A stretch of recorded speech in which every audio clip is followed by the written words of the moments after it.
Put down your baby and pick up a beer. Dad Jokes is back with a brand new episode. I'm Jerry, joined here by Brandon, and you're listening to the podcast of First Time. I say First Time Dads, Brandon. It's not even First Time Dads anymore. We both got two kids. Parents of two different kids. Yeah, that's us. We're the Dad Jokes podcast, and today we got a really special episode for you because we got a special guest on the show, Dane Palarino of Bod Sculptors. He's going to join us for a little bit of an interview, tell you all listening what he can do possibly for you or what he does for a living. It's kind of got a cool story, so we're excited for you all to hear from him. But before we do that, we're going to kind of get into what's been going on with us. And as always, we open the show with a dad joke, Brandon. So I think today, you just said you had one, so why don't you lead off with a dad joke today, Brandon? Hey, I put this together just a couple minutes ago. So this is an original joke from Reddit. I was going to say, what? I laughed at my own joke. Jerry, why are men more patriotic than women? Any guesses? I think I've heard this, but I don't know. Because they were born with a prostate gland. I have not heard that. State but that was decent. Hey, prostate election gland. Today, I voted. Prostate, patriotic. I did my civic duty. I thought that was topical and amazing. You're welcome. That's good. I'll give you props for that. Not too bad. It was a decent joke. Mine is very dad joke-ish today. I feel like the older we get and the more time we've had as dads, that my jokes are just going to the typical dad jokes. less original ones, more just kind of like, I don't know, I'm laughing at the normal humor or the dad humor. So apparently, I think the longer you're a dad, the more that dad jokes are funny to you because I keep picking them out. We're like this before anyway, so a little bit. You're not incorrect. But what's been going on, Brandon? What's been going on in the Banks household lately? Well, so I don't know if I've even talked to you about this actually. So it's probably like a year ago, maybe even longer. You looked at me and you said, "We just took Peyton's pacifier away, and it was fine. Everything was perfect. Like yeah. She doesn't need it." Okay, you remember that? So I did. Brandon tried. I tried that around that point with Bryce, and didn't work. And then stuff just kept coming up. And I'm gonna catch flack for this, but Kelsey kept kind of moving the goalpost back a little bit too because she has some sympathy for Bryce. I'm gonna hear it for saying this, but we kept pushing the it wasn't easy in the beginning, and we allowed it to not be easy, and we didn't just push through it. So guess what we've done this week, Jerry? You took the passy away. We have taken the passy away because both. So here's the problem: the doctor at 18 months told us, "Hey, stop." I was say it's been a minute since the doctor told you to do it. Stop with the pacifier. And then we went to his first dentist appointment probably, and Kelsey, I could tell, when you got your wife in the room with you and somebody else make them mad, and you kind of laughing inside a little bit because it ain't you. And as soon as he said something, she got this little guilty look on her face. and she kind of eyeballed me, and she kind of looked at him and was like, okay. She almost acted like Bryce does, actually. When you tell him to do something he don't want to do. And then we went to the dentist, and the dentist basically said, no, you don't really have to worry about it until he's 3. Right?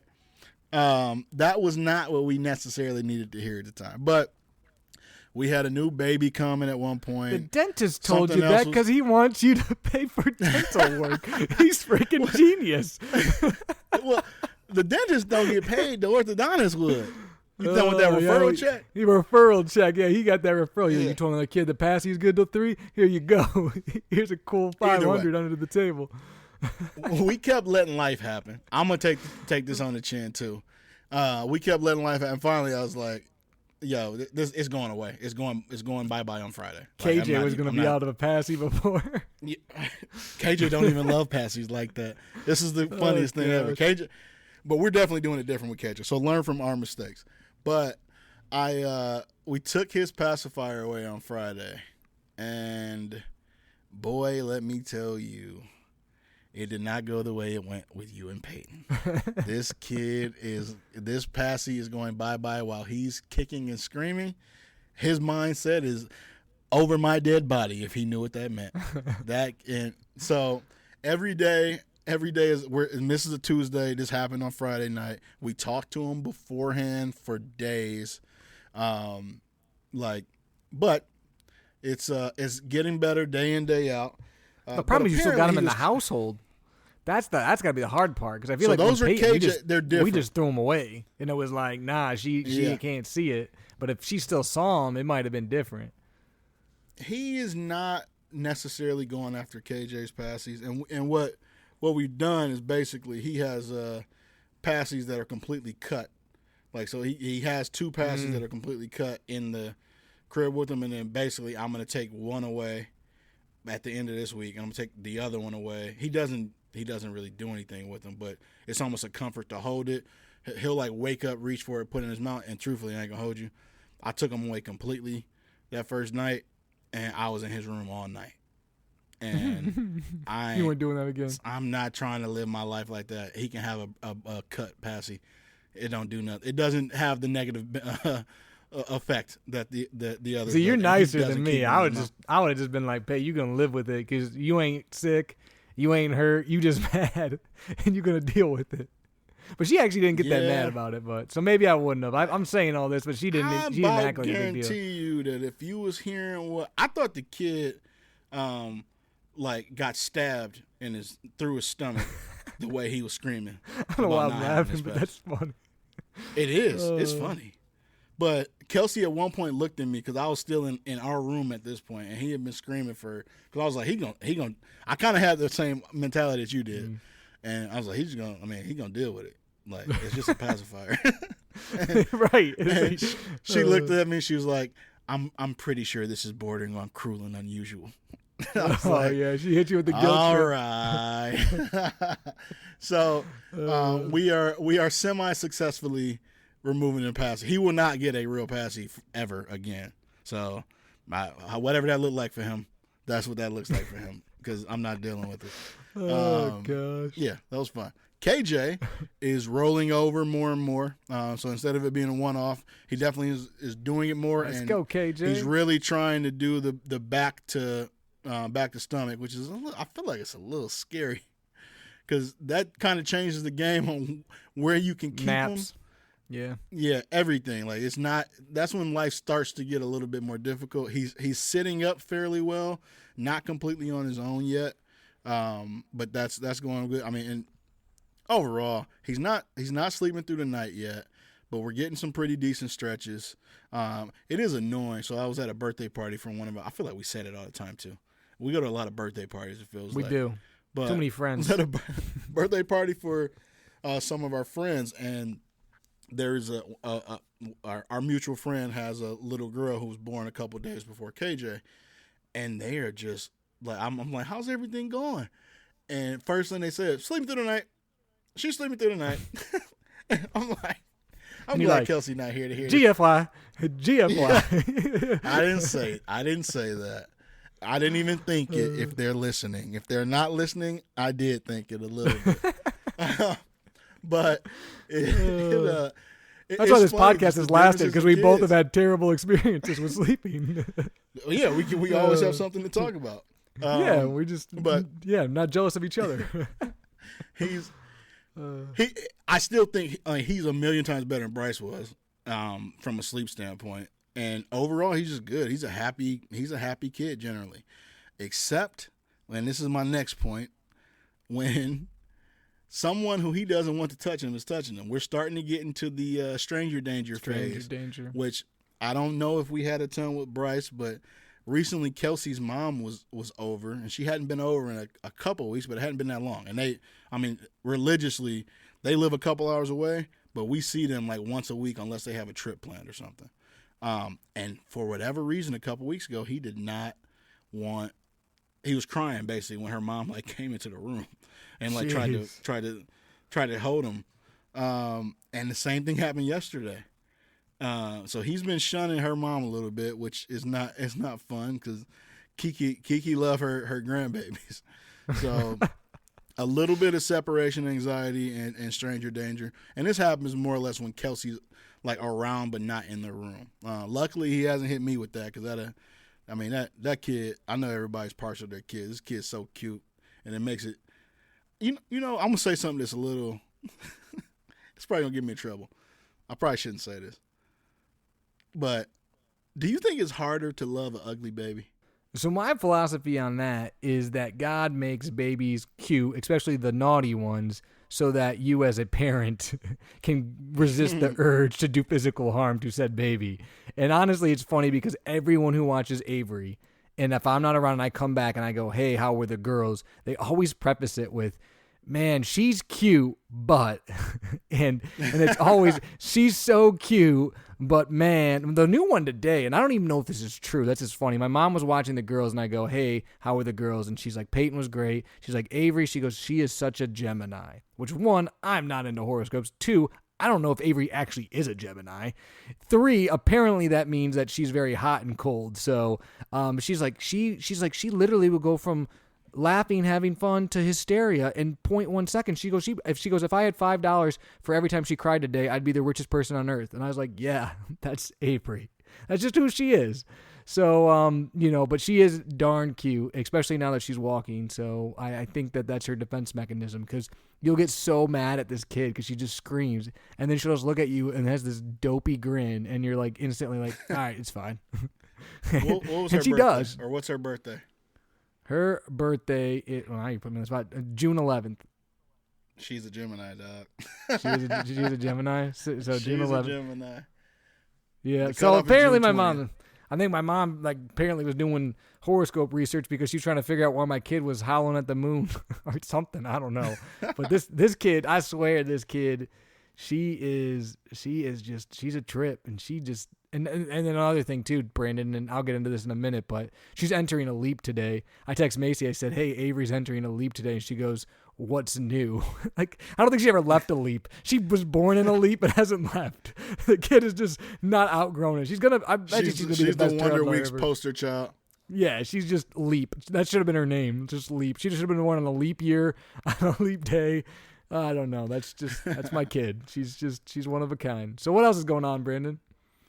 Honestly, we're living life. Bryce is, like I said last time, he's getting ready to start preschool. That's a couple weeks away, actually. And so I took a few days before that and a couple days after that off. So we were going to take the day off anyway, but kind of help with transition. We may do something as a family right before.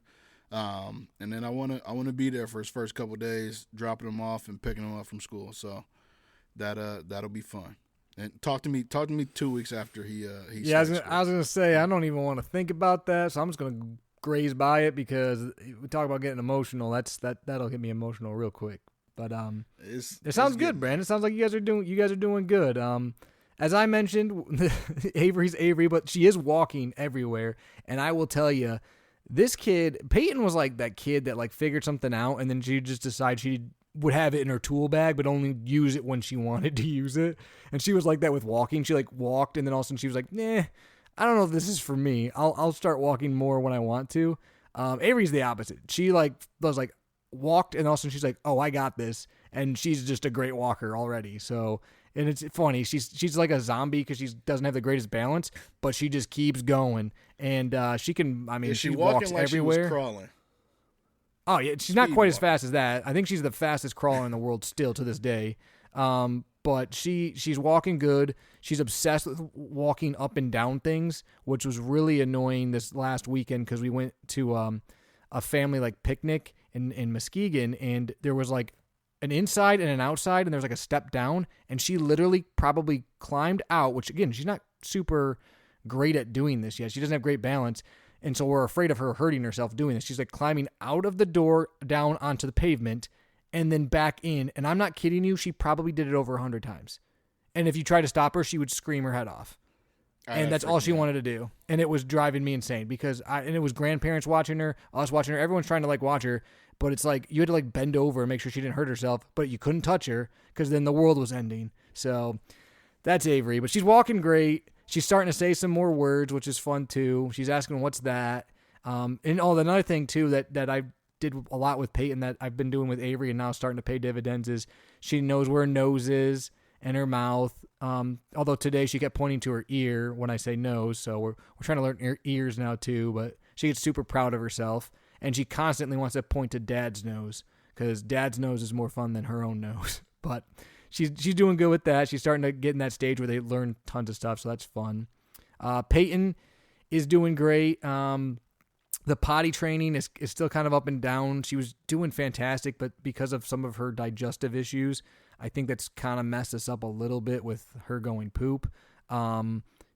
Mostly good, but I just really think that that's freaking her out. So we're trying to get her diet under control so she doesn't struggle with those issues as much, and that should solve itself. But she's doing pretty good with that. It's still, it's weird because some days she'll tell us every single time and be great, and the other days you have to be like, hey, let's go. So her telling us all the time is what we're really working on. But she's, like I said, she's doing good. She's having lots of fun. The one thing that's kind of sad for me is she's been a daddy's girl for a long, long time, and she still loves Dad, but she's kind of starting to favor Mom at nights, which has always been Dad's territory. So that one's kind of hurt. Territory. Yeah, I pretty much rocked her to sleep every single day for 2.5 years, and then the last month or two, Mom wins more than Dad wins, and that's rough. And the problem too is you would think, okay, just go rock Avery, but Avery's a little gremlin at night, and she don't like to be rocked. She wants to punch you in the face, play games. I'm so tired of you talking crap about Avery. I'm not talking. She just don't like to be rocked. Because the great thing about Avery, and parents are gonna hate me for saying this, but you could literally pick Avery up, put her in her crib, and she'd go to sleep. Now, she doesn't cry. She won't get mad. You don't have to rock her, but I want to rock her to sleep. So it's not like it's a bad thing. Yeah, she's actually great. Away. You can just put her down, and she literally will be good. And you don't have to do anything. So from that standpoint, it's good because Peyton, you actually had to rock and calm down. You don't have to do that with Avery. But Avery, most of the time, does not want to be held and rocked. She just does not want it. And it's almost like she wants you to put her down in the crib because she's sprawling out and this is not cool. Put me where I need to go. And the second you put her in her crib, she just chills. So, but I still try it with Avery. So we're working on her. We're working on it. And every once in a while, she actually is good at it, and it's great. But most of the time, she just wants to be put in the crib. But Peyton is becoming a little bit more of a mama's girl. But she's doing good. It's my birthday tomorrow, Brandon, although she thinks it's hers. And she's told me 100 times that it's her birthday, not my birthday. So Peyton's going to have multiple birthdays this year. And the one thing I will say about Peyton, though, this is funny. I don't know if I've ever said this on the podcast before, Brandon. Everyone, like you said, everyone thinks their kid's the cutest kid. And I love my kids. I think they're adorable. And, just like your kids and every other parent, I'm sure tons of people come up to you and tell you how cute your kids are all the time, and you love hearing it, right?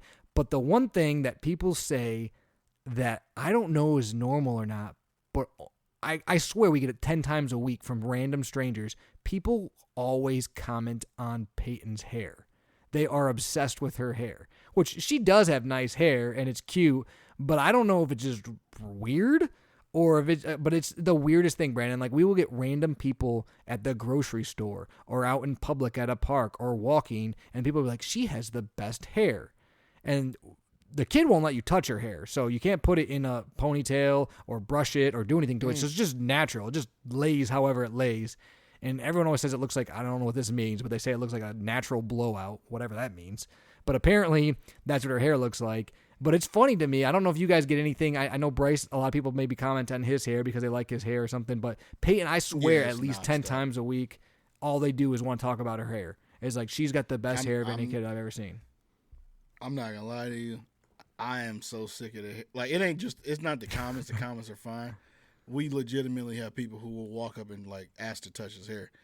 And either me or Kelsey at any given point could end up in jail from that happening because I could see that. It's nonstop. We don't get that. Store. Oh my god! How does? I wish I had those curls. And then they're walking up and trying to touch, and then Dad had charges pressed on him. Yeah, it's weird how people will just want to comment on your kids, especially Peyton's hair. People are obsessed with talking about Peyton's hair. She does have good hair, And it's funny too. And I feel blow up. Yeah, exactly. And well, with Avery, everyone's always like, "Oh, whose kid is that?" Because she's got like blonde hair, and me and Macy have dark hair, and it's like that's nice. So that's the comment they always say about poor Avery. Like thanks. Poor as she's screaming, then it's like not ours. Yeah. Oh no, but everything else has been going pretty good. The girls are doing good. Definitely having two that are walking and moving around is never a dull moment, and I think they both have hit kind of their goofy stage. They've both been kind of like really goofy and crazy throughout the days, which is fun, but it's also like they're obsessed with like jumping on me and Macy lately, and like they're not delicate. Elbows to the face, knees to the face, climbing on your neck, and they think it's hilarious, both of them, at all times. And so that's sometimes it's really fun. Sometimes it's like, okay, go see mom now. Mountain Dad is destroyed, and she feels the same way, I'm sure. So, but they're doing good, and it's been fun, and it'll continue to be fun. I'm loving summer with them because you get indoors, outdoors, all of that kind of stuff at once. So we're in a fun stage in our lives. We really are. Baby gear this week, Brandon. I don't really have baby gear, but one thing I'll kind of say that I was never big into, or I didn't really like ever have, but Macy started buying recently, and they actually are super clutch, and that is veggie straws. So both my kids love them. I'm not even convinced they're good for your kids, but they say veggie in the title, and Peyton don't eat vegetables, so I'll take the win. And they're not that messy. And like I said, both kids love them. So whenever they need a snack that's not goldfish or the same old, or that gets stuff everywhere, veggie straws have been fantastic. Like big box from Costco for the win, or Sam's Club, or wherever we get them from. So that's my piece of baby gear. If you guys haven't bought veggie straws for your kid, I recommend it. Yeah, and Bryce loves veggie straws. My piece of baby gear, I know I told you I didn't have one, but it came to mind. If your kid is into anything at all for a period of time, chances are you can find a Little People toy that goes along with it. And I get sometimes a little tired of how many random Little People we have on the floor. But like Bryce has had two favorite movies. One has been Moana. He has Moana Little People. The second one is Toy Story. They make Little People that are Toy Story related as well. How many do you think Bryce has? Little People? Mm-hmm. I'm not joking. I'd say I honestly think he might have like 60 to 70, if not more. I bet Peyton has over 100, and I'm not being sarcastic. I hope that that's not the case for me. But yeah, Kelsey it's also crazy. Probably got like a little secret stash somewhere. This is what happened. Let me. I'm not going to go here, Kelsey. I know where you think I'm going, but I'm not going to do it. But I guarantee you that there is a stash somewhere of Little People that she bought on sale and legitimately bought on sale. Are but still in she's the just wrapper? waiting to pull out. Yeah, and they will just magically appear. I will never see the wrapper. We will just have another little person. And if I ask her about it, she's going to be like, oh, we've had that forever. Because we probably have. Yeah, we have so many. It's we great. got a lot of money. They are great. People. They're good though because you can take them with you too. Like sometimes we'll take like 4 of them to the restaurant, right? And they're easy to pack. They're small. They play with them and then KJ's probably not far from it, but Avery loves them too. So it's not just one kid. You get both kids that like them. Although it becomes a fight over who gets which one, right? Because Peyton wants Rapunzel, but then Sissy's got Cinderella, and all of a sudden she wants Cinderella. So that's fun. But yeah, Little People are great. So I'd second that. That's a good one, and they're not that expensive. So Kelsey, I got your back. They're not that bad. You get like 4 of them. Jerry definitely had your back. Are they really 4 for $8? I'm probably making that up, but I don't think they're that much. Yeah. In my head, they're not that much because if you tell me they're a lot and I got 100 of them, I'm gonna start getting mad. so they're not. They're not that much. Before you said that, I typed it in just to get an idea because I wanted to say, okay, if you got 100, then you probably spent like $900 on Little People.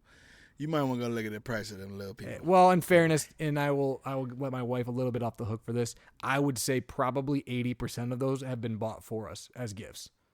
So we have not bought that many. At least that's the story I'm sticking with because if I find out we have, that'll change how I think about Little People. So I'm going to say most of them are bought for us. I'm looking at a 7-pack for $22. It's still of worse than I Encanto. thought, but and we have I those don't ones. think he has Encanto. Maybe We I'll do. buy it. We have Encanto. You name it, we got Yeah. it, Brandon. We got 2 Office ones, so not just one set, 2 sets of The Office. Yeah, I don't know. I mean, you name it, we got it. Cinderella, Moana, all of them. Toy Story, doesn't matter. We got them all. So Shout yeah, out to little people. shout out to little people. But I think that's a good place for us to kind of get into the main topic of today, Brandon. Absolutely. So we had a great interview with Dane Palarino. And basically it's us interviewing a fit dad. And he's very, very passionate about what he talks about. He's passionate about fitness. He's passionate about his family. And actually some of those passions come out almost the way that I talk when I'm outside of the podcast, Jerry. So I think that it's worth the listen no matter who you are. But there is some colorful language that you guys may not be used to hearing from us, at least on the podcast level. If you run into me outside of work, then me and Dan I hear talk it regularly. outside of the podcast. Dan and I talk pretty similarly. But I know some of you guys listen in the car with your kids. Just an FYI, there's definitely some colorful language there to pay attention to. But whether or not you want your kid hearing that, I think it's definitely worth a listen for all the dads out there. We're now joined here by a very special guest to the Dad Jokes podcast, and that is Dane Palarino, the founder and the owner of Bod Sculptors. So, Dane, welcome to the show. It's great to have you on here. We try to be fit dads, but we wanted to bring you in and kind of have you tell us about what you do and what you can maybe do for some of our listeners. Yeah, sure. Thanks for having me. Super grateful to be on the show. So I'm the founder of Bod Sculptors, and it's an online coaching platform for men over 35. And essentially what we do is help men who are busy, newer dads, later dads, who have prioritized other areas of their life as we become fathers and we become husbands. The shift in priority kind of changes for us. And so we have limited time for ourselves. And that was kind of my story. I had found myself kind of disciplined and regimented and always into kind of getting better. But as I became a husband and then a new father to a 3-year-old and then a 1-year-old, I had found that I was in an unhappy state. I didn't feel good in my skin. And it was because I was prioritizing everything else but myself. And even though I was staying active in training 5-6 days a week, kind of checking the box, through group fitness classes or calisthenics or watching YouTube videos and kind of just putting something together and always thinking I was kind of eating health consciously, the weight was coming on. And I started to slowly recognize my body composition was changing.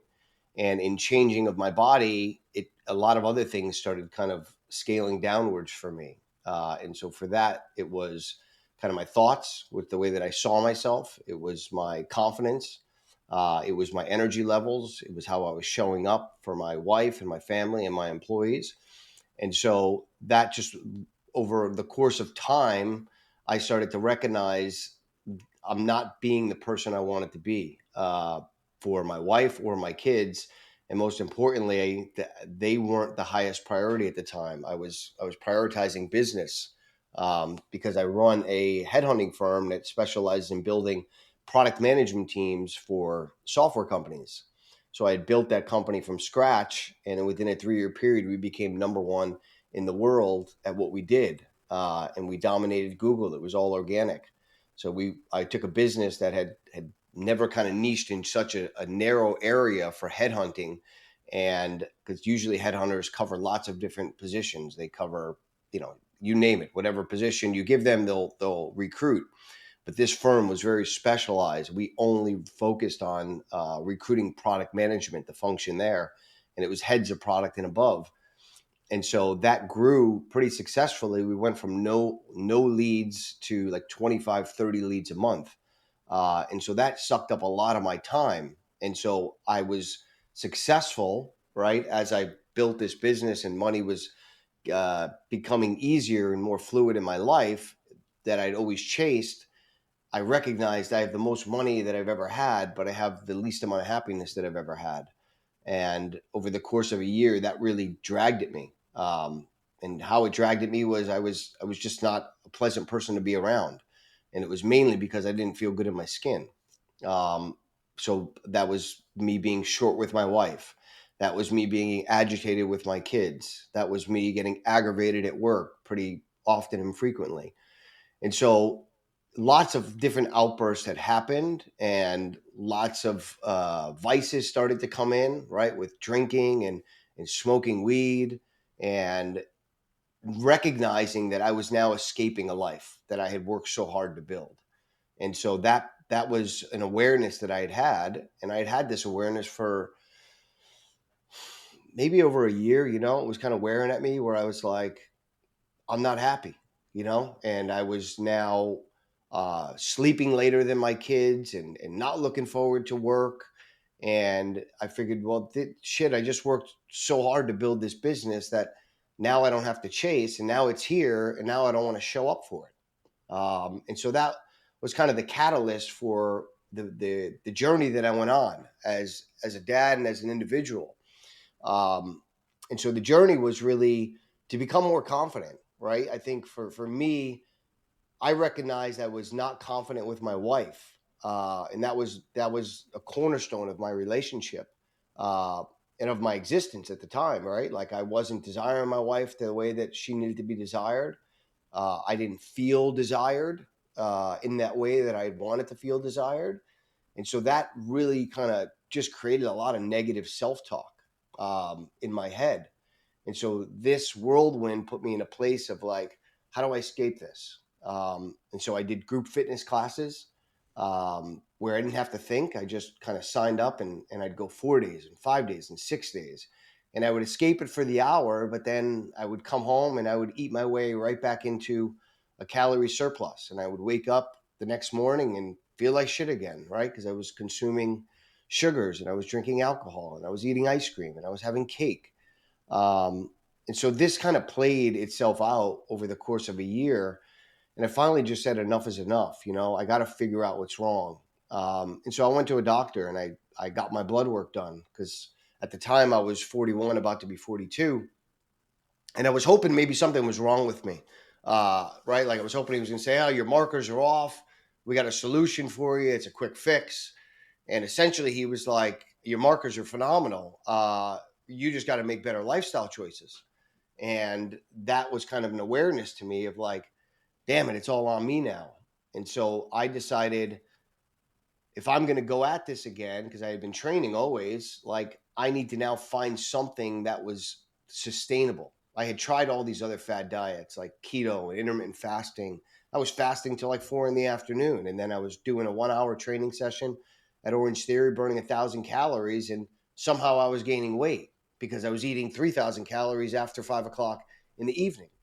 Right. And so my rewiring had to happen in my head. And so I did that. I started to research, because I had some success in the business.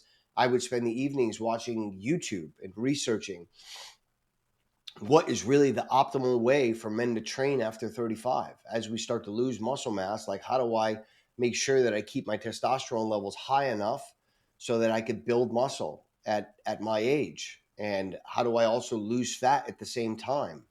And how do I make that sustainable, right? Because I have a career. This isn't going to be, I wasn't going to be an influencer. I had no intention of starting Bod Sculptors. It was really just to get in a better mental state for me. And so that research led me to a very specific style of training. And that training kind of said, okay, well, this is what I'm going to do. This is the style I'm going to go, and I'm going to go into a gym and start lifting weights and following a plan. And then that led to, well, these people that were masters at changing body composition, they followed a very specific style of eating. And this was all they did. So it was like a scientific backed way of eating that would allow me to change my body. So I got deeper into that information of, okay, well, what is that for me, right? And how do I implement that style into my life? And how do I do it with foods that I love? And how do I make sure it's sustainable, that I'm not having these cravings? And so that led to kind of the nutrition piece of it. And then those started to kind of come together. And now the execution time was okay, now you got to go do it. And then COVID hit, and the gyms closed. And so that was like literally within the same month. So it was like, oh, well, maybe it wasn't meant to be, you know? And so a month into COVID, we're drinking more than ever. We're eating more than ever.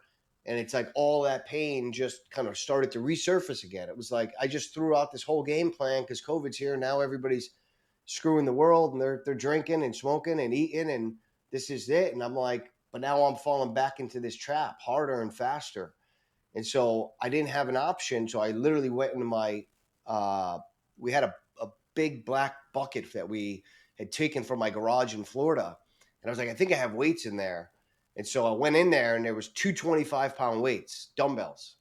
And I was like, that's it. I'm going to use these things. And I picked them up. And I remember back in the day and I was like, fuck, these are a lot heavier than I thought. And I was like, I feel like these used to be lighter. So I thought, all right, well, I'm going to start moving these mother effers and I'm going to start moving them until they're light for me. And so every day I went and found a 15-minute workout with just dumbbells. And I went in the room and I've got videos of this like on my Instagram and YouTube. Like my hair was red. It was like a freaking mess. I looked like a pear. And I just started recording myself like, you know, in this little spare bedroom with 25-pound dumbbells. And it was started with like curling and shoulder pressing and shoulder lifts and squats and coming out like 30 minutes later sweating. And it was like, yeah, all right, I did it, you know? And I did that for 90 days. Well, I did it for almost 60 days. And then the gym's opened again. And then I decided, okay, I got to go in the gym. And that was really uncomfortable for me because I still hadn't been in the body that I wanted to be in. And the gym was a big, scary place. Honestly, if you're not going there regularly and you haven't been there for a while, I never had this feeling, but I did. This was a brand new facility. It was like 10,000 square feet. It had every possible light that you could imagine, like way too many fucking lights. And I was like, I went in there and I felt like I was the sore thumb sticking out. Like everyone's looking at me. You know, everyone knows that I'm the uncomfortable dude in here and doesn't know what the hell he's doing. But I worked through that. Like I leaned into it and I would go in off hours when nobody was there to get my sweat on, you know? And so I just started stringing together daily victories. I had decided to change the way that I was living. And I started to kind of incorporate these 5 daily non-negotiables. And that was like, I'm going to get up before my family. That was like number one. I need to make sure that I'm mentally ready to receive them because I had recognized this pattern in my life that I was waking up after them. And when they came to me, I was not ready to receive them. I was like a cranky old man, you know, just not comfortable. I was negative because I knew I should have been up earlier. I knew I should have been doing better. And you know, my wife's like, I'm the leader of the house and I'm waking up after everybody, you know? And it was like, I knew I needed to change that. So the first order was like, I'm going to get up earlier than everyone else. And that was really hard, but I decided that starts in the evening. Like I got to get myself unwinding earlier and I got to bite the bullet. And then that led to like, now I'm going to go and I'm going to get a training session in before they wake up. And so that strung together like 2 really good habits immediately, which was like waking up early and then training, sweating. And I noticed when I left that gym, I was a different person. I had an elevation, a higher vibration. I'd come home happier. And even though I didn't look like I look now, I felt like I felt now because I was showing up for myself. And so that led to 90 days of literally training every day for an hour. And it was more for me to kind of get the thoughts right. And then I decided, okay, now I've gotten some weight off. I've got a good routine. My nutrition wasn't fully dialed in. So I said, how do I get more dialed into this nutrition piece? And so I started studying the macro-based eating style and how I could now incorporate the eating piece of it. And that led to, you know, putting together healthier meals and knowing when to eat them and what foods to eat that were optimal, that weren't going to bloat me, weren't going to make me want to go to sleep. And so, you know, that was a third habit that I kind of incorporated. And then the fourth habit was like I read every day for 10 minutes. And that daily reading was really mindset stuff because as much as people think it's about a meal plan and a workout plan, it really isn't because that motivation, it falls by the wayside really quickly. And the game is the mental game, right? What we tell ourselves and how we attack the day mentally is really the shortcut, or that's the that's the game changer, I should say. Like when I knew how to control my mind, then fitness and nutrition was just a piece of the puzzle. And so those things started to really build momentum, and then people recognized it, and that feels great when people are like, "Dude, you look different, right? Your energy, your body," and it just built this momentum. And my wife and I started connecting better, and I was receiving my kids better, and that all happened within like the first 90 to 120 days when I was 42. So that was almost 4 years ago, and that started it, man. And then I found that strategy worked, and I was able to still run this 7-figure business while being there for my kids, while being available and where my feet were when I was with my wife, because I did a couple of things right before they were up and ready to go. And I became super passionate about it. So I didn't just go like, 1 inch deep across 6 different areas. I just kept going deeper into that topic of training, nutrition, mindset, habits, lifestyle, right? Being a better dad, being a better father. And all of that led to like a 3-year transformation where I took my body from 30% body fat all the way down to 6% body fat. And I landed on the number one bodybuilding team, the Mr. Olympia bodybuilding team, Derek Lunsford, who's Mr. Olympia for bodybuilding.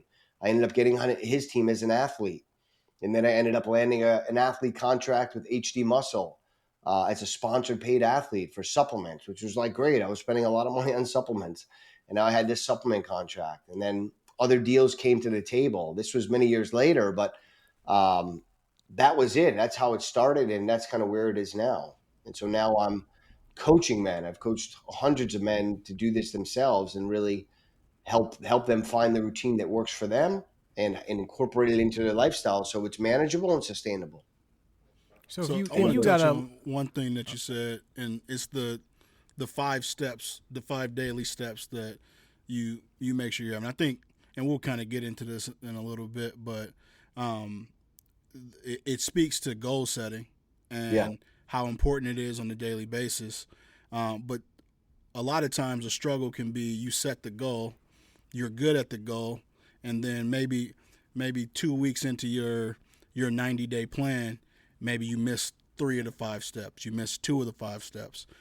Yeah. Did that happen in your experience? And then what do you do to keep pushing through?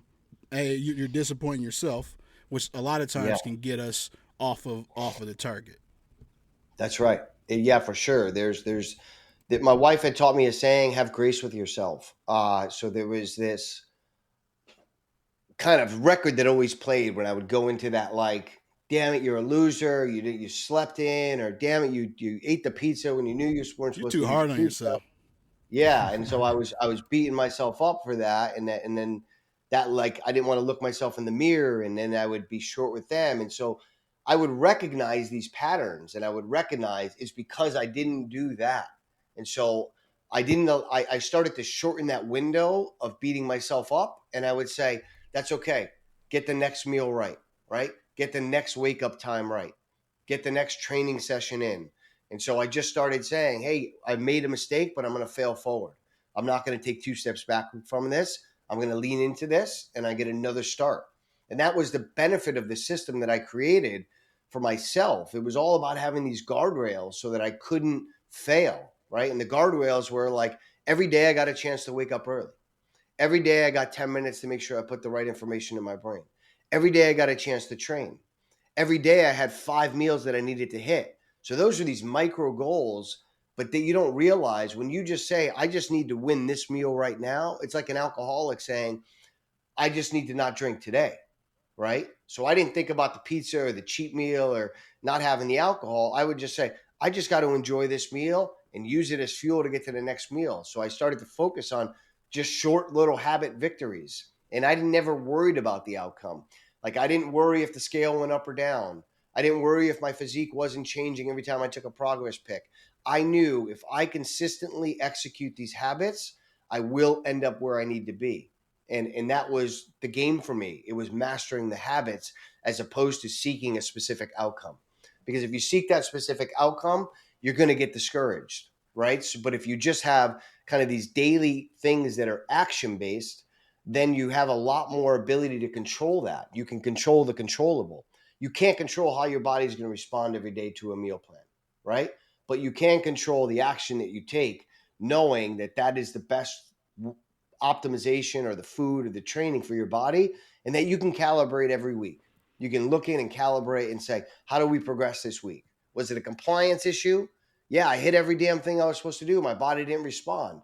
Well, let's figure that out, right? Or was it, well, I only complied 70%, right? And that's why I didn't end up where I needed to be. So this week, let's get a little bit tighter on that process and that compliance. And so these were these little daily things that I did, right? To kind of every 3-4 hours hit the meals. And that was a victory. You know, you figure in a week, if I had 5 meals a day and I'm doing that 7 days a week, that's 35 times I say that a boy, right? And that was like, I hadn't given myself a that a boy in years. But those little victories slowly allowed me to kind of put my shoulders back and head my head up high. And I started grabbing my wife's hand again because I was proud of the action that I was taking. And those, when I went to make a bad decision or I made a bad decision, I didn't associate with the pain anymore. I started to associate with the pleasure of the good habits. And so I started to get more and more, I started to pull naturally towards the healthier habits because I knew those made me feel the way I wanted to feel. And I was chasing that feeling more than that short-term impulsive need that I had, you know, whether it was porn or smoking or drinking or eating bad, right? Or like, I knew that's going to be instant, but I'm going to feel that tomorrow. And that's going to start that negative self-talk. So that helped me, knowing that I was going to hold myself accountable and that even though I was going to do it there, tomorrow I was going to regret it. And I knew that was going to impact how I showed up tomorrow. And so those were little things, like little tricks that I had set up in place for me. And that's why I kind of had the macro-based meal plan as opposed to like a keto style or an intermittent fasting, because the discipline is really hard. You can say, well, I'm just not going to eat for 12 hours tomorrow. But then when you start eating, your body starts craving.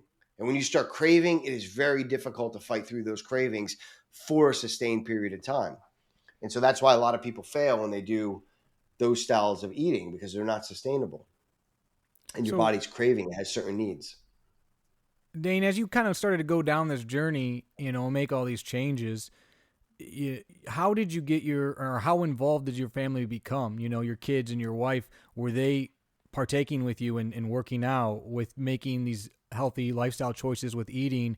And was it right away or did it take some time? Like, how was that journey with your family and how is it today versus when you started? Yeah, it's such a good question, man. I'll try not to get emotional because it's really, when you get your family involved, it's like, I don't know, it just triggers emotions. So they were super supportive. I don't know why I always get emotional. It's just, you go back to these moments of how grateful you are. We're dads. We understand the emotions. Yeah. So it's definitely emotions of gratitude because they were super supportive the whole time. And I think my wife never, like, because I coach guys and they have, I feel really bad because they have resistance from their wives. Right. And I didn't have that. She was like super supportive because I had to start eating differently because I wanted a different outcome. You know, I'm going to stop because fucking emotions. I wanted a different outcome. So I knew I had to make some different decisions. I had to eat a different way. I couldn't eat the way my kids were eating. And that was like, I don't want to be this isolated dad. But the pain that I had, I knew it was short term. If I could just get through this period, they would have a better dad.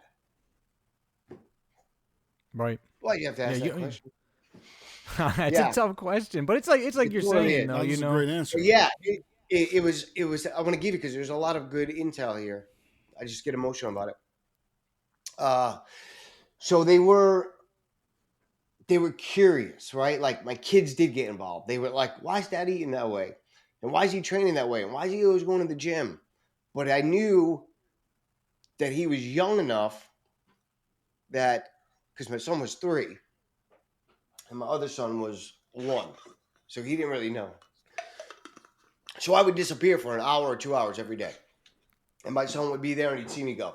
Right. And he just, by now, you're going to the gym. But he didn't know the pain I was in. Damn. All right. So he didn't know the pain I was in. So it was just like, I had to shut that down and just, I got to do what I got to do. Right. But sure enough, as the results came, it was so impactful. He became so curious. And Dad, you can't eat that because your coach says you can't have that. Right. and there was these moments of like, yeah, you're right, dude. You know, like, cause I told him like, Daddy can't eat that because he's a bodybuilder. I created this new association that I was a bodybuilder to help him realize I wanted to become the people. I wanted to become the people I was watching, and he would see me watch these videos. Okay. And he would recognize like, okay, he would start to recognize, oh, he wants to look like these people. And so he would see their habits. So I would say, bodybuilders don't do that, right? Bodybuilders have to eat this way to shape their body. And so Daddy has to eat this way. And so he would be curious. He'd want to eat chicken and he'd want to eat rice. But he still ate normal things, but he was really, really curious. He became aware. And my wife was always supportive. She had been involved in training her whole life. So she knew like this was my thing. So she never harped over any of that. I always had dinner with my family. I just had a different meal, right? And they weren't like, well, why is Daddy? And then like it wasn't this big awkward moment as most make it out to be. It was just like we all had the meal and I was still Dad. But later on, now my son is super involved. Like all the kids come over to the house and they're all like, they all love working out and it's this thing, like I'm known for it. But in the beginning, he was more just kind of like oblivious. And then he started to see the change. And then he was like, oh my God, Dad, you have abs. And then he started to recognize like, oh, all that was for that. Right. And the association was made. And the last vice that I had was alcohol. I had probably kept alcohol in for the first year and a half, maybe. Right. And I was never a big drinker. I just slowly started to take it out.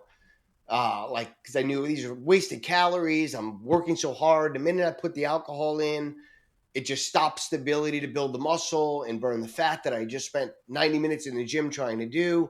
So I just started to get a little bit smarter about those decisions. So I would drink like twice a week and then once a week. And then it was just tequila. And then I just recognized this isn't really like serving me. And so my last time drinking, I used to love margaritas. We were in Mexican restaurants, like my favorite. So we were at a restaurant and I was going to get a tequila and this was like, it was so powerful.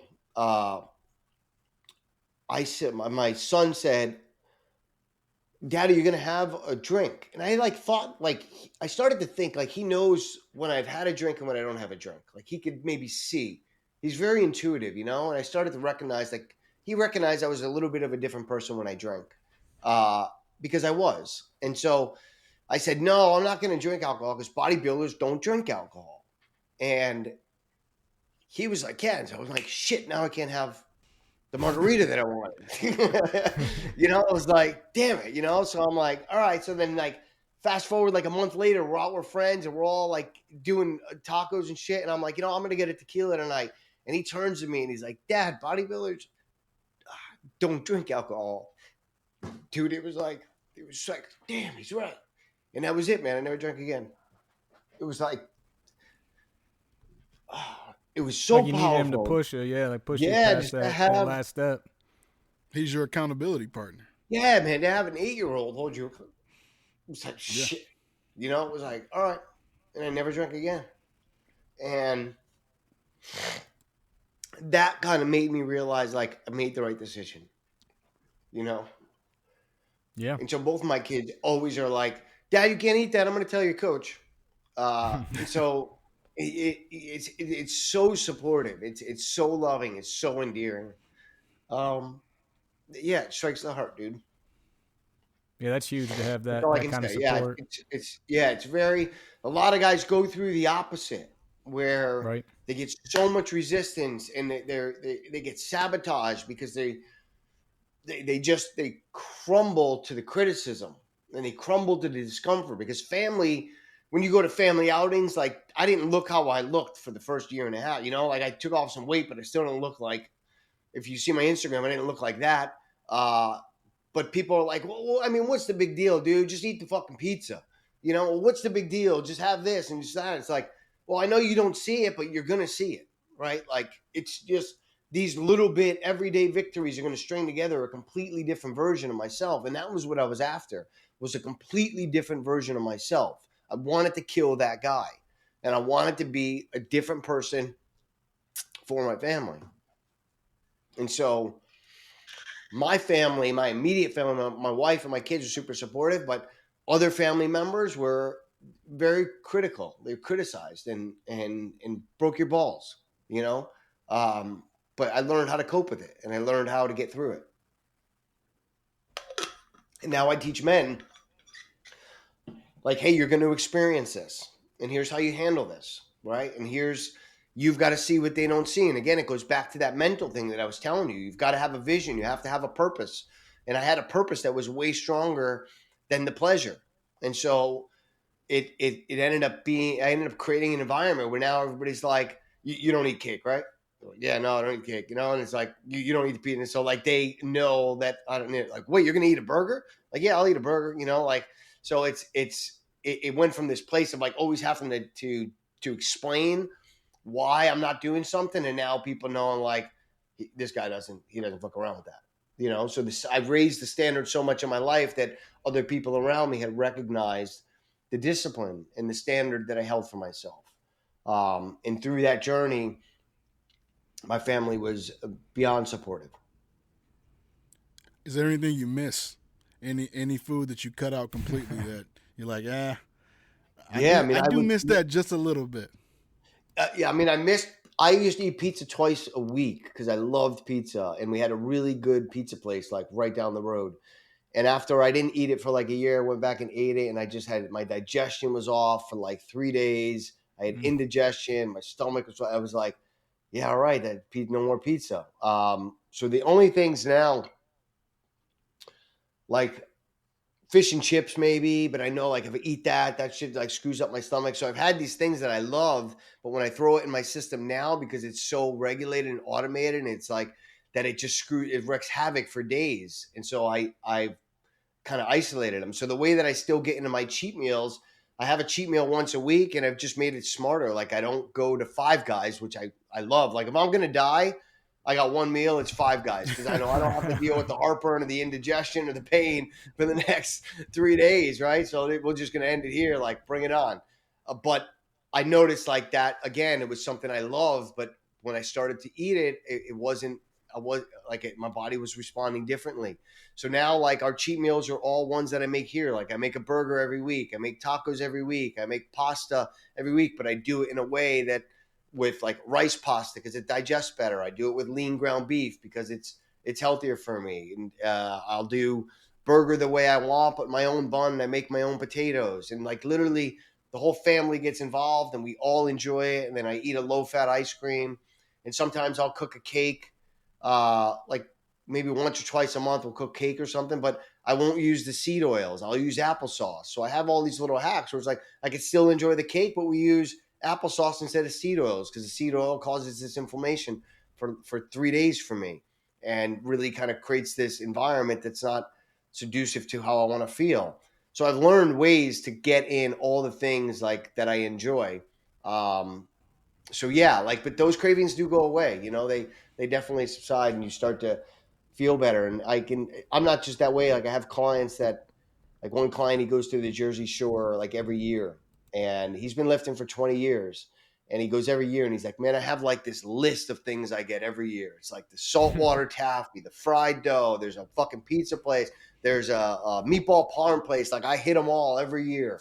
And he's like, this year, because he had seen so much progress in his physique, he's like, I was like, I'm picking one, and it better be good. They better knock it out of the park, And so he's like everything, and he's like, you know what? And it actually wasn't all the hype that I wanted it to be. So you change when your body starts to change. You change the way you look at some things, so it gets easier. for everybody listening, because I know some people, when they heard applesauce with the cake, probably made a face. My wife's family is vegan, and I have had that. Her mom is a great baker. I've had that many times. I can't really tell the difference. It's delicious. So don't knock it. Don't knock it till you try it. He's totally right, man. And it actually is much more moist. It's like you get this really moist cake. I didn't believe it either. I was like, oh, applesauce is the alternative. And then I did it, and we was like, holy shit, that is really good. And so I'll indulge in that stuff, and then I'll enjoy it with like a low-fat ice cream, and I'll get into it. There you But go. because it doesn't cause this like, I don't know, heartburn and all that stuff that comes up from all those foods now for me. So, Dane, if you got people right now listening or back home and they're thinking, how can they get involved with what you do, or how can you help them maybe if they want to start on a journey to be a better version of themselves, physically, and then even, maybe as like you said, a husband or as a parent too? Yeah, that's a great question. I appreciate you asking. It's really simple. I mean, you could find me on Instagram and message me. Like I have one-on-one, so guys that really have a longer journey, we work one-on-one, but I also have guys that are very common like us, right? And we have a group where I coach hundreds of guys and we get together, but everybody gets personalization. So my differentiator is I don't just give a meal plan and a training plan, a PDF, and say, hey, go at this and find me in 90 days.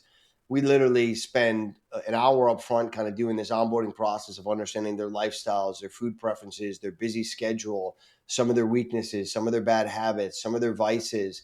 And then we strategically lay out a plan for them. Like I tell them exactly what to eat, when to eat, how much of it to eat, right? Working within their calendar. I tell them what to train based on their equipment, their accessibility, how to train it, how many reps to train it. Then we give them supplementation to help expedite and optimize that process. Like here's the brand, here's the amount, here's when to take it. And so we are very prescriptive. So we take away that decision fatigue of like, well, am I doing the right thing? Because most guys get a program and they try it for a couple of weeks and they're like, I don't know if this is working. Is it? I'm just going to grab this, or and then they throw it out the window and they start making those poor decisions. But we resist that because every week they do a private check-in with me, which is something that I wish I had. Every single Friday, all my guys check in. They take pictures and they answer questions. So they tell me how they slept, how they recovered, how their hunger level was, right? How their digestion was, where their challenges was. And we evaluate like, hey, was this a compliance issue? And we help, okay, what came up that made it a compliance issue? And I work one-on-one with every single client to say, okay, this week, let's focus on this. And we retarget and we set a new goal. And so they know I got 7 days to kind of go at this again. And in between that, they have access to me every single day through the messaging. So they message me every day. Some of them are much more active than others, but that's knowing as a guy, dude, we're alone a lot. And we have a lot of responsibilities. So I wish I had something like this. So that's why I built it. I want somebody to know, like, I'm going to care a lot more about your success in the beginning than you are. But once you kind of start to see the results and you become a believer, you and I are going to be aligned on this. And I'm going to be this guide for you that's always there for you. Whether like one guy's like, I can't believe we're texting at 4:30 in the morning. Like I'm up at 4 in the morning. I'm in bed at 9:30. In between that time, I'm helping people. Like I am here serving them all day long. And that's the kind of partner that I wanted. Like I was very alone. I had to resort to YouTube. I had to be a guinea pig. I had to go out and figure it out. And is it working? Maybe it's not working. And I want guys to know like the decision fatigue is gone, right? You're going to execute and we're going to calibrate and we're going to evaluate every week. And I'm not going to just tell you what to do, when to do it, how to do it, but I'm going to tell you why you're doing it so that you can incorporate this as a lifestyle forever. And that's my goal, is to change men's lives forever, not so that they have a summer shred 15 6-pack and then they go right back to these bad habits, but to really help them kind of have these 5 daily non-negotiables in their life that raise the standards, but also put them in a body and a physique that they're happy with and they love. Because when they're there, they'll be better dads. They'll be better leaders. They'll be better husbands. They'll be better community contributors, right? They have the ability to influence better. And so you can't do that. Doesn't happen by accident. And like as men, it's like all of a sudden we get in this marriage and like we're supposed to know how to be the perfect partner. We're supposed to know how to be the perfect dad.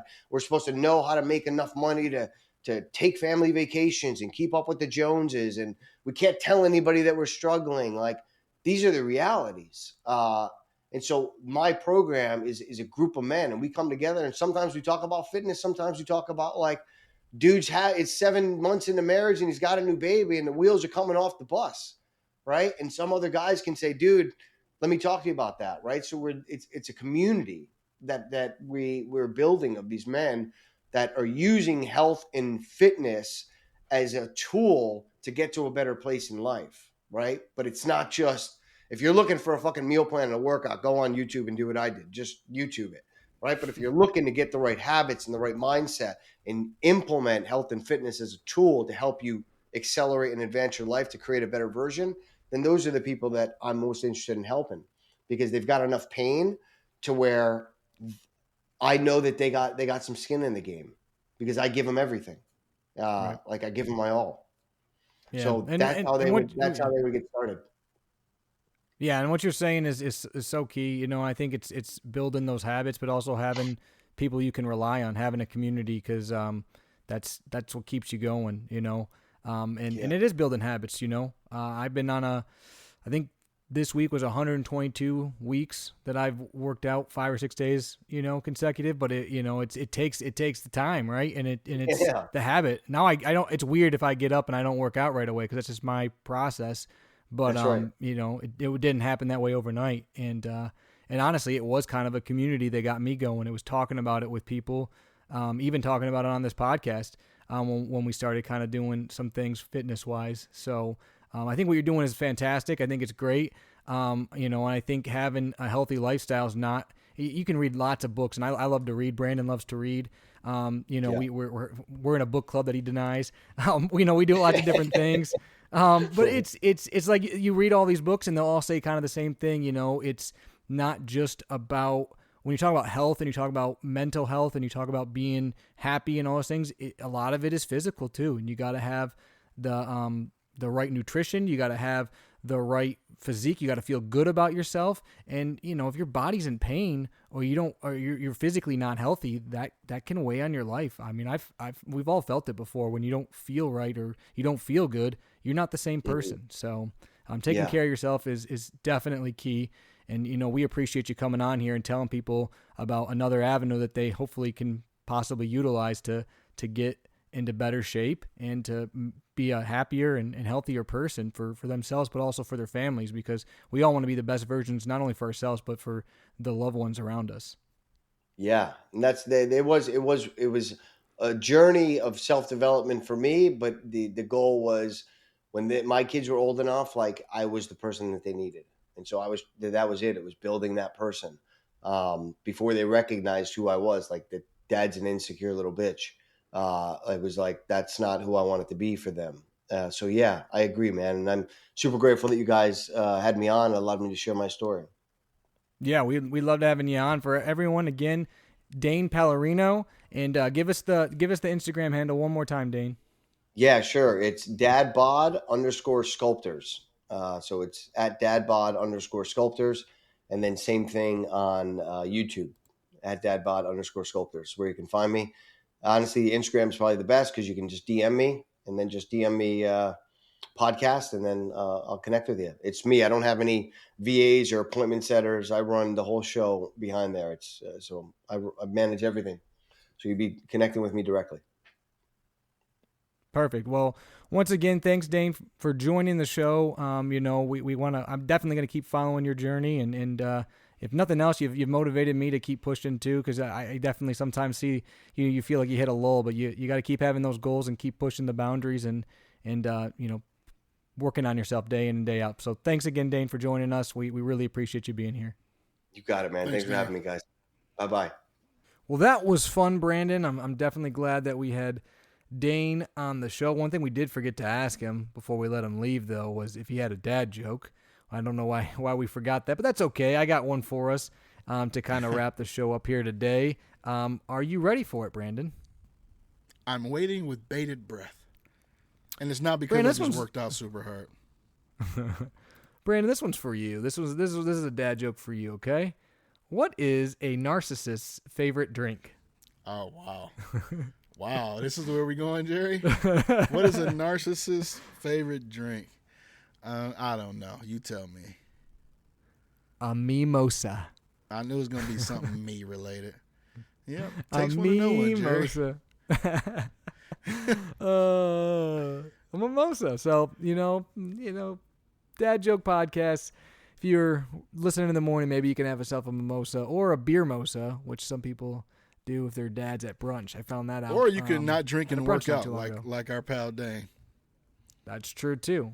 Or what do they call those mocktails? Mocktail, Yeah. alcohol free. So, but yeah, we appreciate Dane being on the show. We appreciate everyone who reaches out to us. Whether you want to be on the show, tell us what's going on with you, give us updates, give us ideas.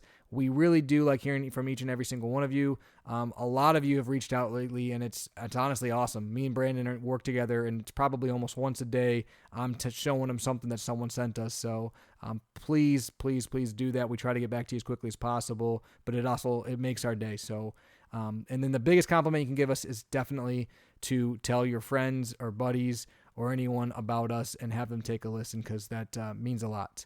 But if you haven't already, like our social media pages, leave a review, tell people, like I said, drop our name in Reddit threads, whatever you can do. We appreciate you guys. So, but until next time, for Brandon and also Dane this episode, I'm Jerry. And as always, you've been listening to Dad Jokes.